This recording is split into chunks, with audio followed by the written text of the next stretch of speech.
So I'll go ahead and get started. So today I'm just going to briefly mention the R3 Graduate Education Initiative in MGI that I'm leading, and then go into the story of Ignaz Semmelweis with discussion throughout.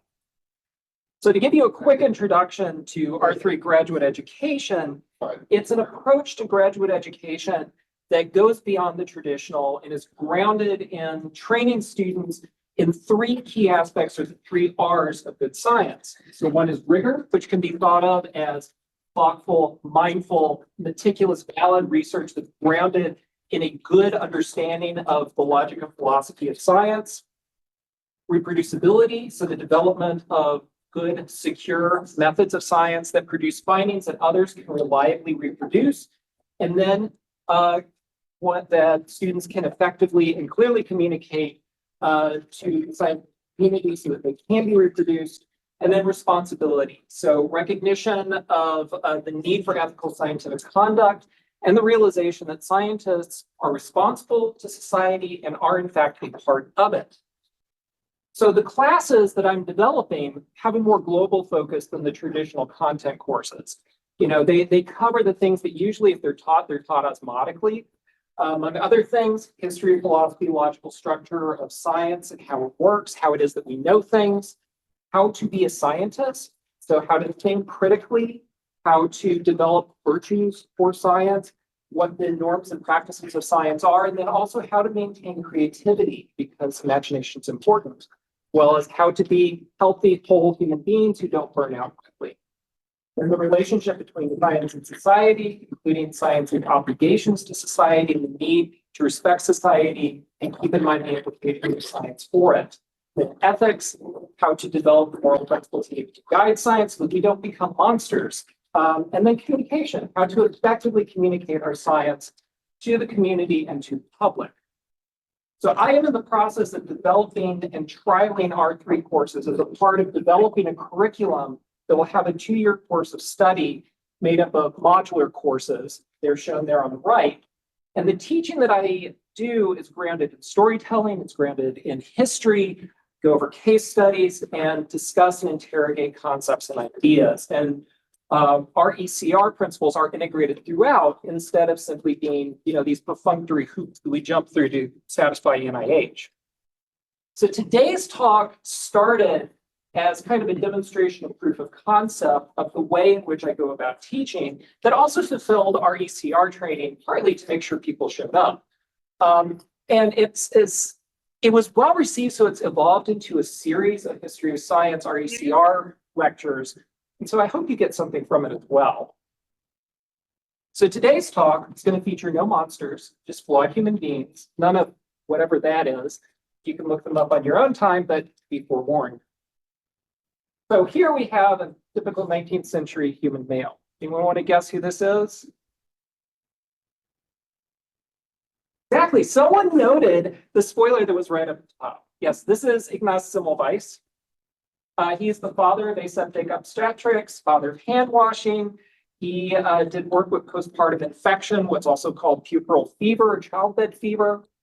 And we know from a gloss that we often get as we're coming up that he worked at Vienna General Hospital, and he saw there were high rates of puerperal fever and mortality from it among the pregnant persons who gave birth at the hospital. And he guessed that what was going on was the attending physicians were somehow infecting those who were delivering, and they gave them some sort of contagion that manifested as fever. He then made the physicians wash their hands before assisting deliveries.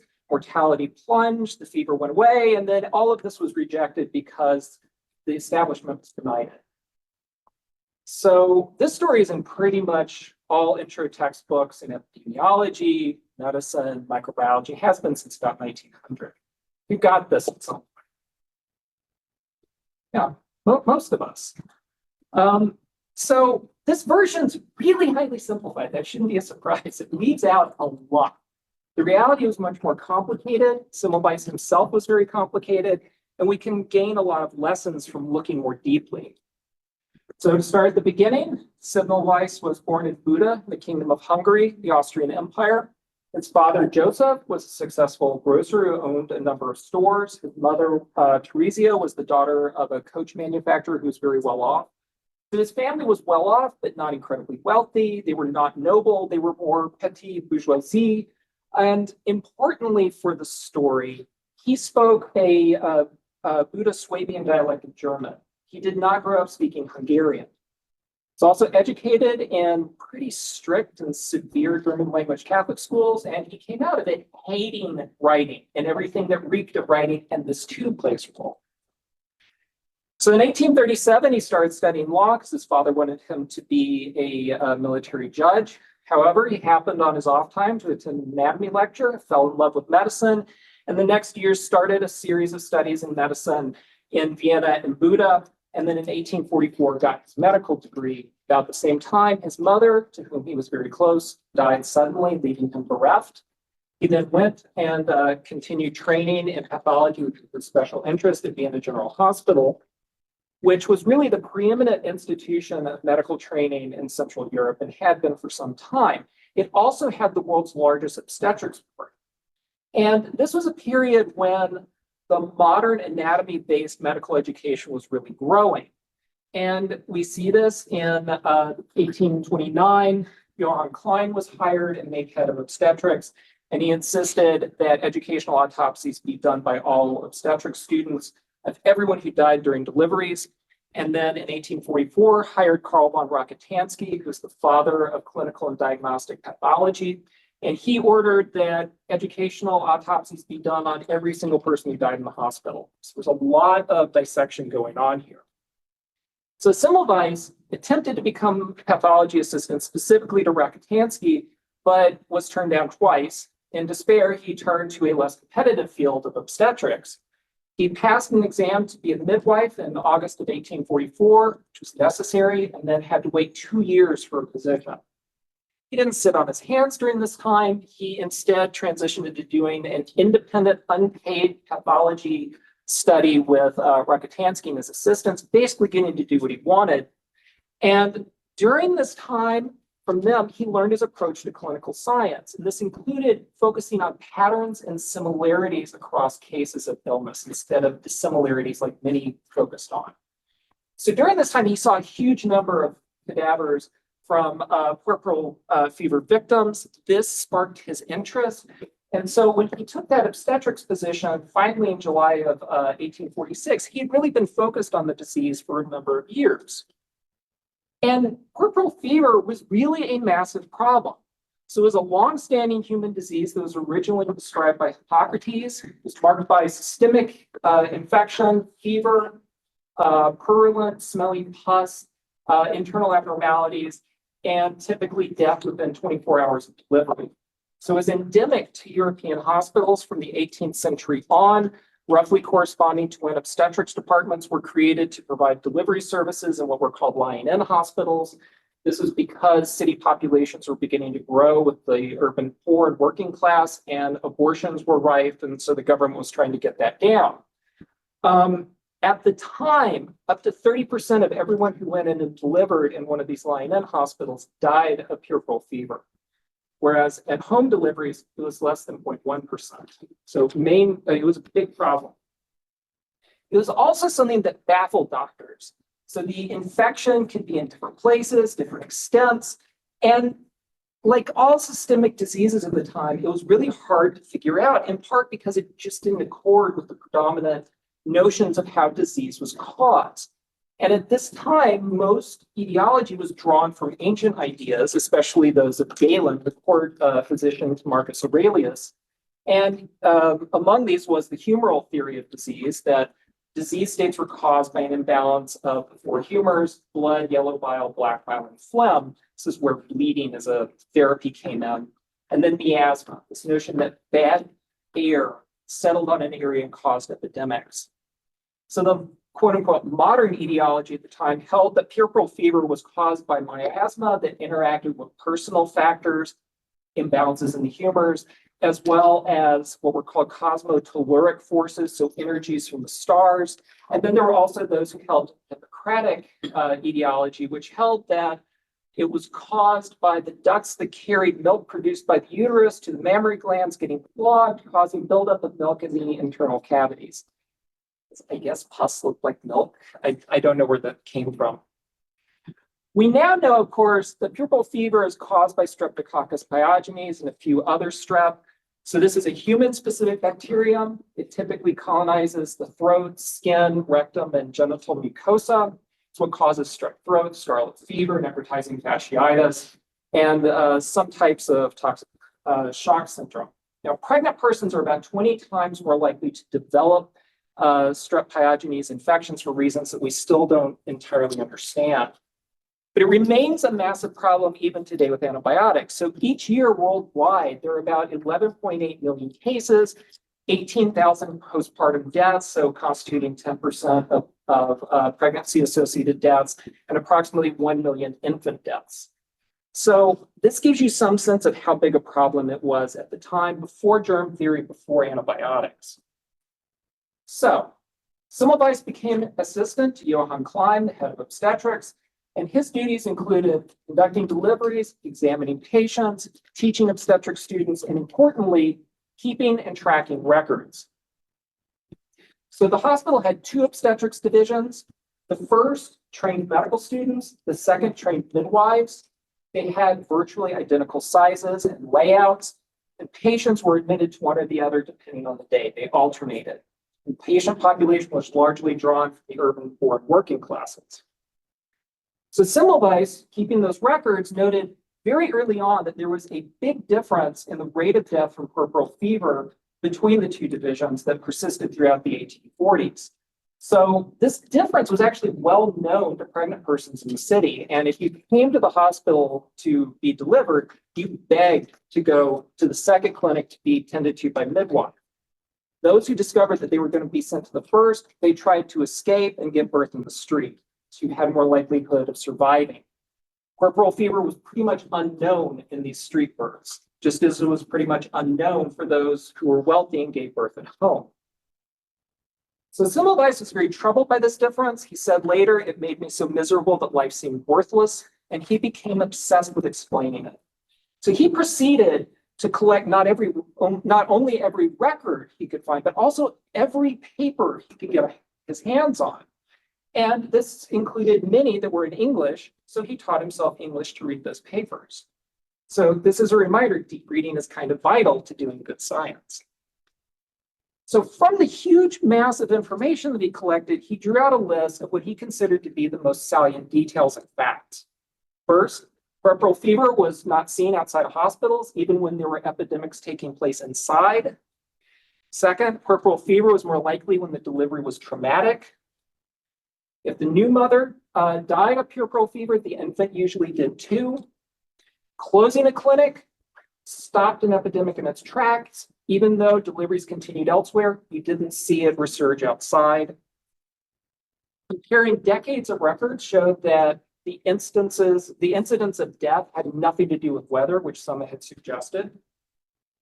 And the 2 divisions saw roughly the same number of deaths until midwives and medical students were separated into different divisions. And during this, the 2 divisions saw roughly the same number of deliveries, but usually death rate was 10 times higher in the first division. And then, after separation of the training, you saw this change in frequency between the 2. So from these, he drew out a number of possible explanations. Well, he collected them from others. There were a number of urban legends, and he tested them, tried to figure out what's going on in Division 1. So one possibility was epidemic influences, so miasma. So these are the cosmotelluric atmospheric changes, energies from stars and so on that were affecting entire areas. But he rejected this. His first division and second division were literally right next to each other. And since a smart miasma that just had it out for first division didn't make any sense. Offense of female sensibilities. So this was actually proffered as an explanation that the pregnant persons were coming in and being thrown into a disease state because they were being seen naked by male obstetricians. He rejected this because male obstetricians were the ones who delivered during home births, and there you didn't see puerperal fever. Overcrowding. He rejected this too because both divisions saw pretty much the same number of patients. Invasive examination. So the first division patients were put through extensive, rough, invasive examinations by students. So up to 10 med students would have their hands doing pelvic exams before, during, and after birth.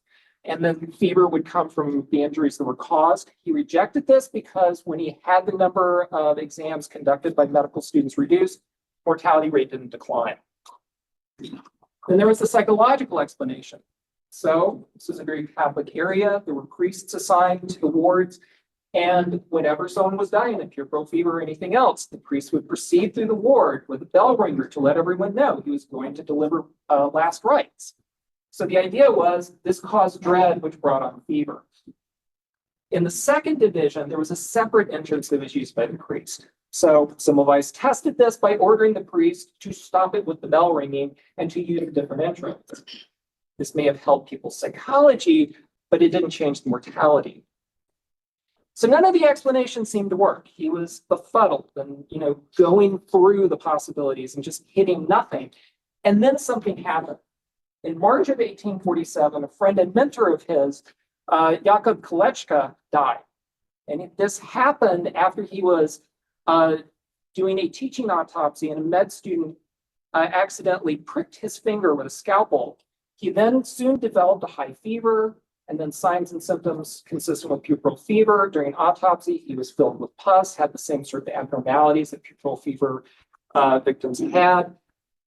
And this kind of was the light bulb. So Semmelweis was bereft by this. He had lost his friend whom he loved, but he was struck by insight. He said later, "Totally shattered, I brooded over the case with intense emotion until suddenly a thought crossed my mind.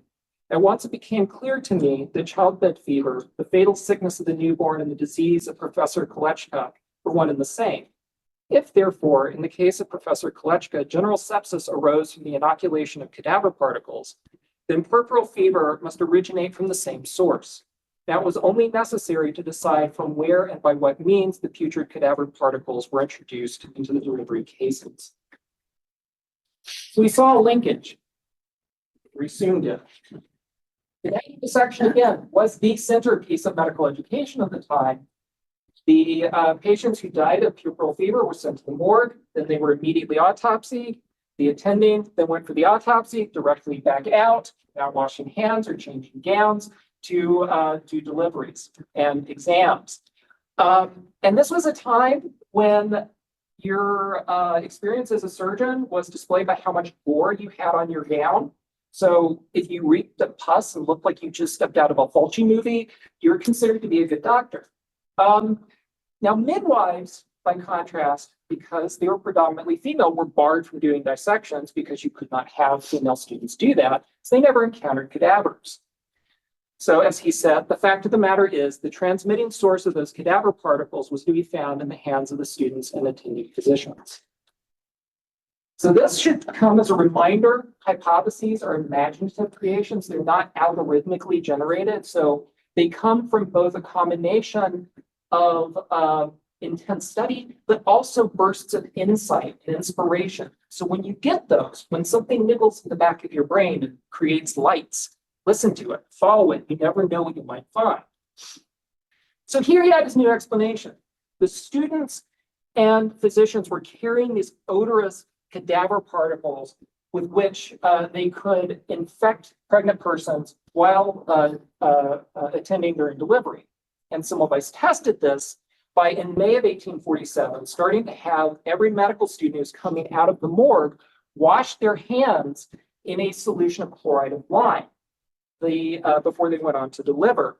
The thought here was chloride of lime, which was put out in surgical suites and hospitals to kill odors. Well, if it kills odors, surely it would kill cadaver particles. That was the extent of the thinking. And it worked. So in short order, the rate of puerperal fever and death from it plunged, and it plunged even further after Semmelweis tightened his hand washing protocol. It fell down to even below that of the division of the midwives. So what attributes of a good scientist do we see in Semmelweis?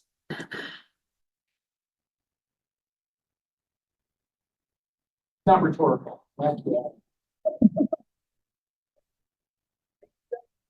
Yeah. He tested like multiple hypotheses while he was like trying to get to his point. Right. It's testing hypotheses. What else? Reading deeply and paying attention to the data. All these things are important. But that's a really striking one, and that one's very important because actually Semmelweis has been pointed to by philosophers of science as really the best example of how science works to generate knowledge. So Carl Hempel is one of the greatest philosophers of science, and he noted that Semmelweis evaluated potential explanations by testing them. These potential explanations, these were hypotheses, and from these hypotheses, he drew out logical predictions that could be tested, and then he tested them, and by testing the predictions, was able to test the concepts from which they emerged. And from Semmelweis's example, he articulated two arguments that can be used to evaluate hypotheses and really are the key to doing really good, rigorous science. The first is the refuting argument, which holds that if a hypothesis H is correct, then we should see prediction P under a certain set of defined conditions. If under those conditions we don't see P, then the hypothesis is incorrect. So for instance, puerperal fever is caused by the ringing of the priest's bell, then silencing the bell will cause rates of fever to decline. Rates of fever did not decline with the stopping of the ringing of the bell, therefore that's not the explanation. Then there's the justifying argument. It says if the hypothesis H is correct, then we should see prediction P under a certain constrained set of defined conditions. If we see that prediction under those conditions, then the hypothesis is correct, maybe. So puerperal fever is caused by cadaver particles that forcing students to wash their hands after exposure to them before they go in to deliver will reduce incidence of fever. After hand disinfection was introduced, rates of fever declined. Therefore, this transmission of cadaver particles was the cause of puerperal fever, maybe. That maybe is important because a hypothesis can be incorrect, but coincidentally produce the same predictions as a better or more correct hypothesis. Now, this ties into another point that Hempel made, that even successful hypotheses have to be modified in the face of new data. And in fact, Semmelweis did just this. In October of 1847, he and his students were attending to the delivery of a pregnant person with advanced breast cancer with an infected, suppurating, exposed lesion that was draining pus. They then went directly on to attend at 11 other deliveries. All 12 of the pregnant persons died, and they died of puerperal fever.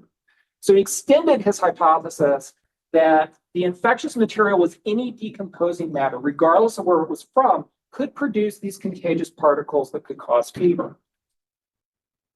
And then Semmelweis's ideas were rejected. He was dismissed from his post and disappeared into the wilds of history. At least that's the way the story goes. Now, why? Well, the predominant reason that's given in the gloss is he couldn't explain what the cadaver particles were. This was akin to saying, oh, it's infectious fairies. Also, this made no sense under those prevailing theories of disease. And another non-rhetorical question, what does this say about science and explanation? Well, any explanation that makes sense, logically, be accepted. Not if it contradicts the prevailing theory of disease. Right. Not if it doesn't fit what the prevailing notions of what is acceptable science is. This goes to Thomas Kuhn and his concept of paradigms, that science has these enmeshed groupings of interlocking concepts, standards, methods, patterns of thought, and theories. And the whole mass of it creates a resistance to new ideas and hypotheses, regardless of how much data support them. And this really highlights that data are meaningless outside the appropriate conceptual and social context. The paradigm has to be there in order for them to even be tentatively accepted. And Semmelweis's ideas were really outside the dominant medical paradigm. After all, germ theory didn't exist. It didn't really gain ground until the 1860s. And we see evidence of the resistance here in that Semmelweis was not the first one to strike in this idea that puerperal fever was caused by contagious particles and that it could be prevented by disinfection. So the Scottish obstetrician Alexander Gordon noted this and published on it in 1795. Of course, he also named names of who he blamed for spreading contagion. So he was drummed out of obstetrics, joined the Navy, and died of TB at 47. Then Oliver Wendell Holmes Sr., a poet and physician, the father of the Supreme Court Justice. He also wrote about it, published about it in the 1840s in Boston. And then even Johann Boer, who was the first head of the obstetrics division in Vienna, was appointed in 1789 by Emperor Joseph II personally.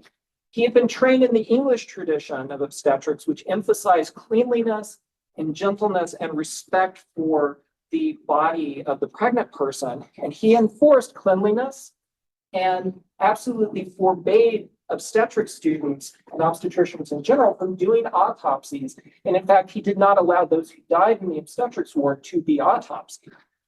This kept rates of puerperal fever and mortality below 1% during his entire term. But again, he was directly appointed by the emperor, so he could do radical things like this. But there were other factors as well. So Semmelweis's idea and explanation required that doctors accept that they were killing their patients. This, needless to say, was difficult for doctors to hold with. Also, that chloride of lime is bleach. When we read about Semmelweis, we usually think that it's, oh, you just wash your hands like we do, recite the alphabet while using soap. No, this was straight bleach. And the washing protocol entailed scrubbing with a stiff brush for 5 minutes straight. Everyone hated this, which is kind of understandable. All the obstetric students had just bleached crap in the hands. It was not fun, and they tried to get out of it whenever they could. Also, another non-rhetorical question, is science just a matter of truth-seeking from the ivory tower, unconnected to the broader world? Are we alone, off from society? Yeah. No. Yes, no, that is correct. Science always has a socio-political and cultural context. And Semmelweis's was the Austrian Empire, which was an authoritarian state that was dominated by an Austro-German elite, was led by these inbred, dysfunctional Habsburg monarchs, think Targaryens, but dumber. The one at the time was Ferdinand I, who had hydrocephalus. He had a speech impediment that made him hard to understand, and he was so epileptic he had 20 tonic-clonic seizures a day on average. So this was who was at the top. Also, the empire was made up of dozens of ethnic groups, all of whom hated each other and did not want to be connected to one another.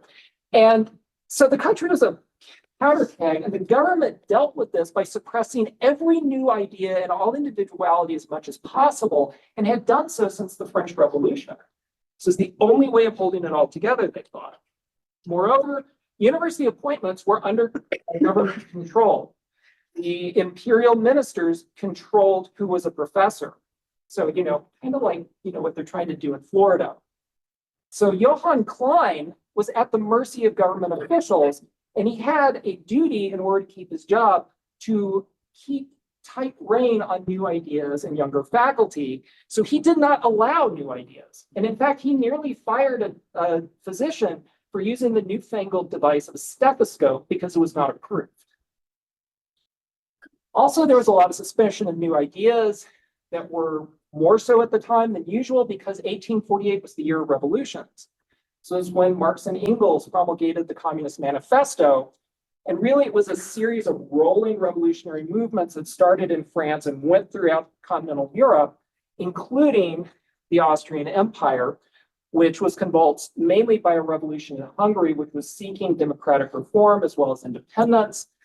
This was crushed utterly, in part by a Russian army that came in, led by Tsar Nicholas I, burned down most of Buda and Pest, killed thousands. And then in the aftermath, Austria cracked down as hard as it could, instituted a Germanization program of cultural genocide in Hungary, banned official use of Hungarian, and replaced every Hungarian minister in the government with an Austrian puppet.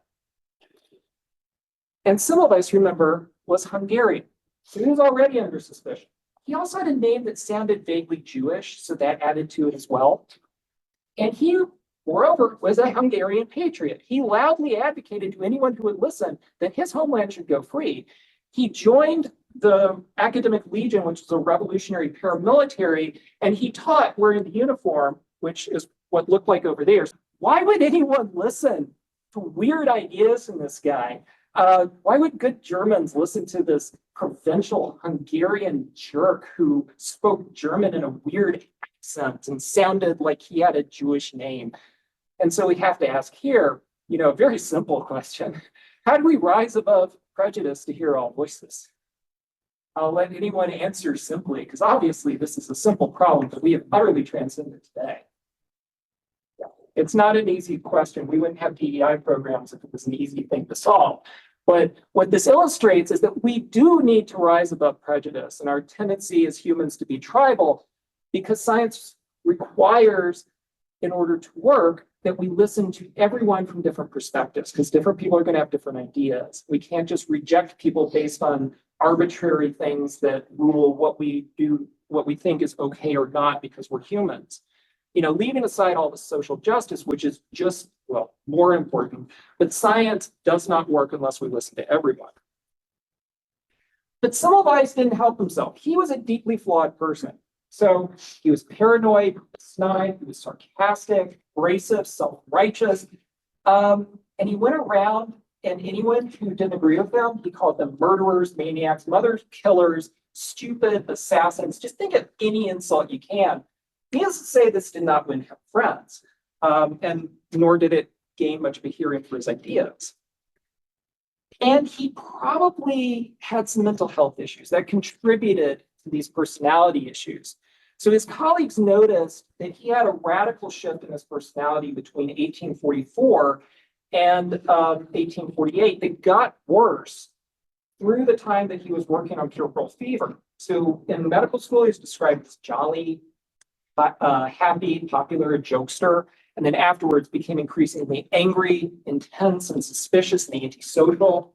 And we can ask, well, did he maybe have chronic depression that was set off by his mother dying? Because remember, he was very close to her. Also, it's possible that he was dealing with PTSD and certainly a load of guilt after he realized just how many people he had killed without meaning to. And in fact, he wrote later, "I must here confess that God only knows the number of patients who have gone to their graves prematurely by my fault." And this highlights how it's difficult being human. I don't know if you've noticed that. It's also really hard to be a scientist. It's harder still to be both at the same time. And it also highlights we should never forget mental health, either our own or those of our colleagues. Life is hard.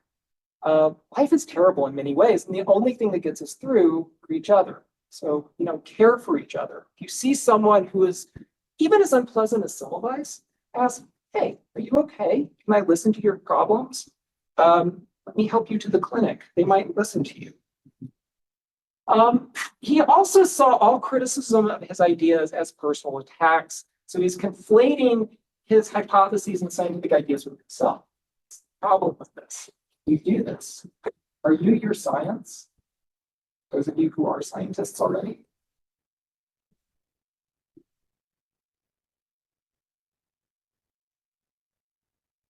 I'll answer.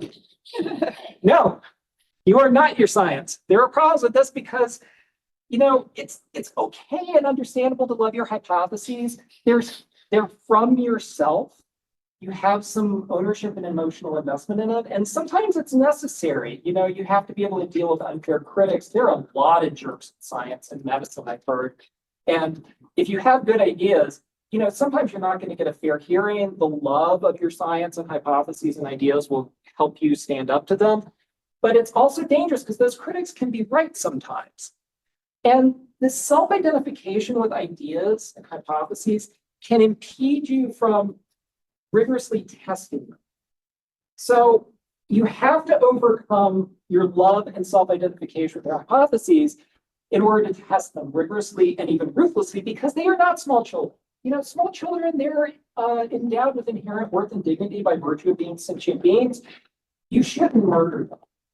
You should try to murder hypotheses. They're like sparkling children. They have to prove themselves by surviving tests and not dying when you send them out to be exposed and to catch foxes for food. So the critics are often right. You have to listen to them and then demonstrate by testing your hypotheses that they're correct. And then remember, reality is always correct. You're always testing your hypothesis against reality. Your hypothesis doesn't stand up to reality. It's not reality that's wrong. Also, he didn't do lab experiments. He made no serious attempt to identify these cadaver particles, demonstrate they were real, or even demonstrate that puerperal fever was actually contagious. This partly was because of his mentors. So Rokitansky did not believe in experiments. He hated microscopes and thought no one should use them. And he passed that on to Semmelweis, who tried to do some experiments. He did some abortive ones with rabbits in 1847, but they didn't confirm his hypothesis. So he stopped doing them and ignored them. The lesson here is don't do this. Actually test your hypotheses, but also don't just listen to your mentors. Your mentors can be wrong. There is a reason why it is said that science progresses at the speed of death.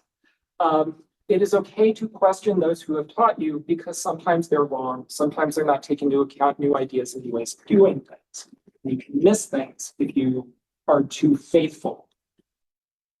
Even more problematic, he didn't publish. So he was on the cusp of getting mass acceptance.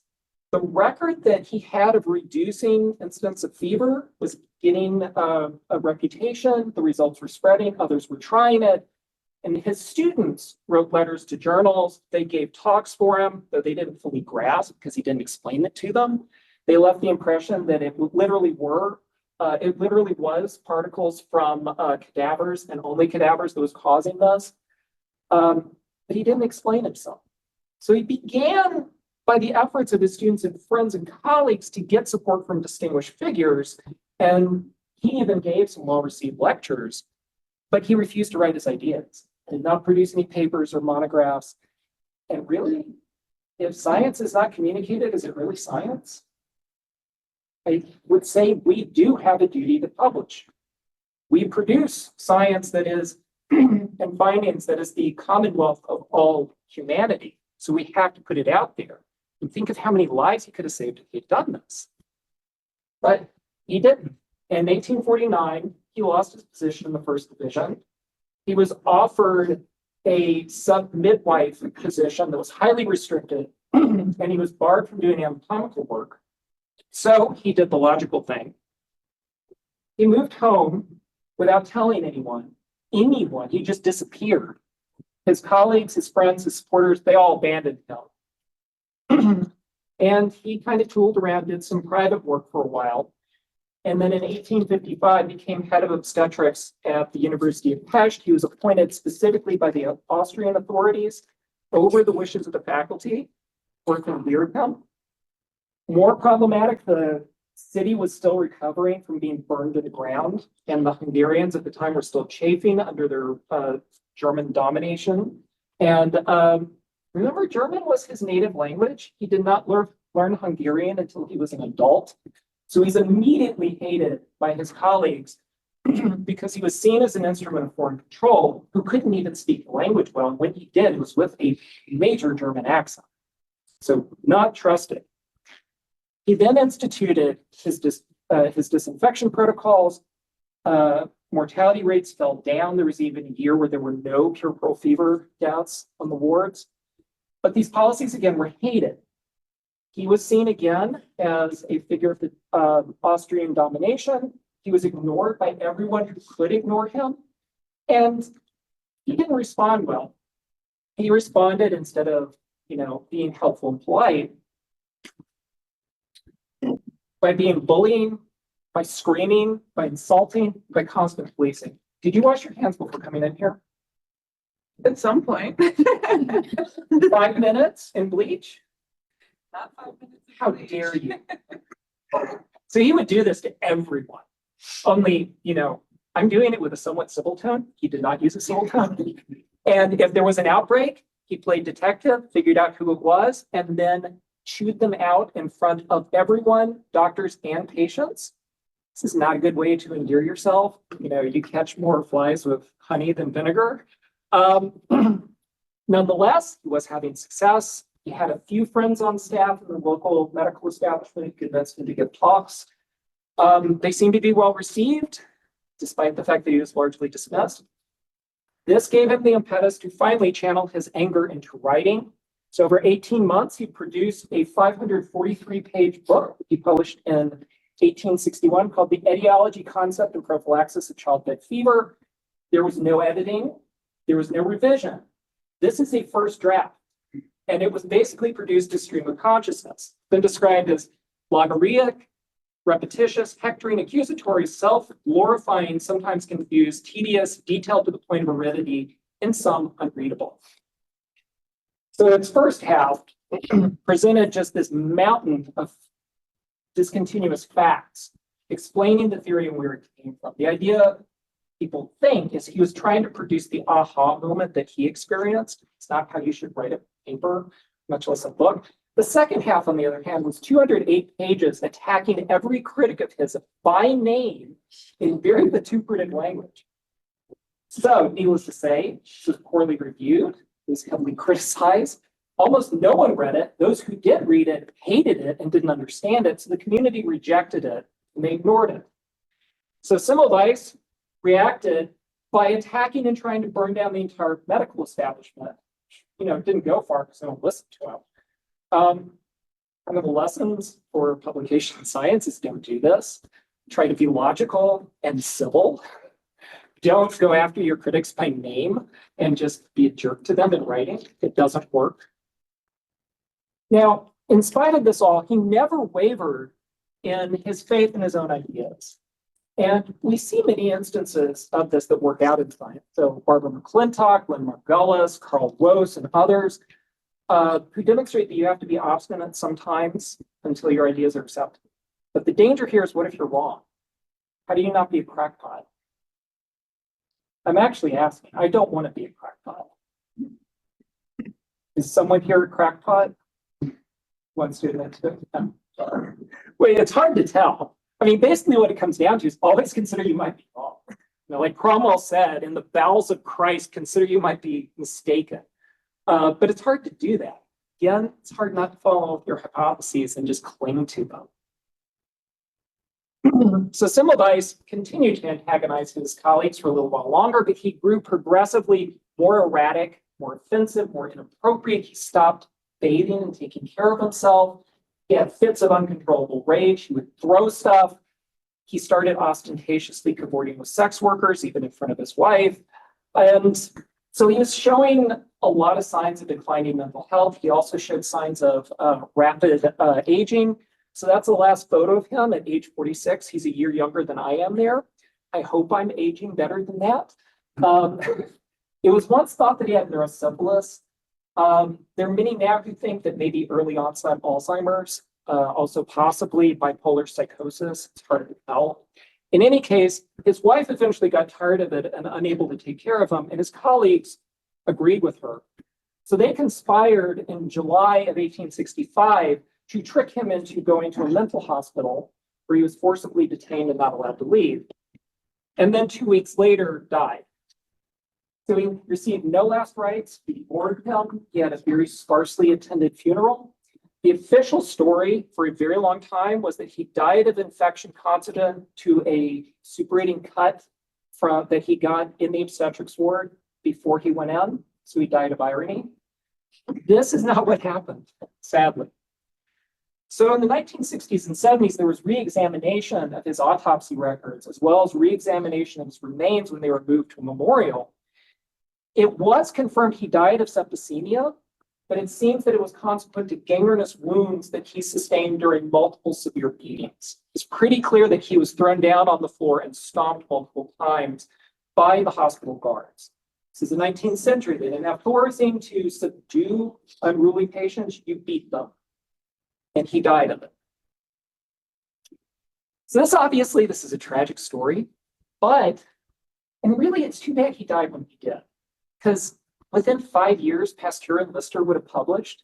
Germ theory really would have gotten rolling. He would have been seen for what he was. But as it was, he prepared the ground for Pasteur, for Lister, for Koch, and others who really established germ germ theory. He also saved thousands of lives through what he did on those wards. By the 1880s, he was an icon in medicine and science. He was declared a national hero in Hungary and Austria. He's still that today. The University of Pest Medical School, where he was head of obstetrics, was renamed after him in the 1950s, and a great number of pregnancy clinics have been named after him since. At this point, he's a mythic figure across multiple disciplines. He's in the ranks of John Snow, of Lister, Pasteur, Walter Reed, many others. He's been the subject of a good dozen films, plays, many books. A minor planet was even named after him. You know, I have this thing where there are these historical figures. He's one, Lincoln's another, where I just wish I could go back and tell them how much the movie loved. We can't do that. So at least he got recognition in the end. So kind of an end message to this is do your work well, do your science well, do it responsibly and rigorously. Learn to communicate well your findings. Try to do good while you can and that you can. And even if no one pays attention, and even if you're ignored, hopefully if you're not beaten to death, your work can still echo down centuries and inspire millions.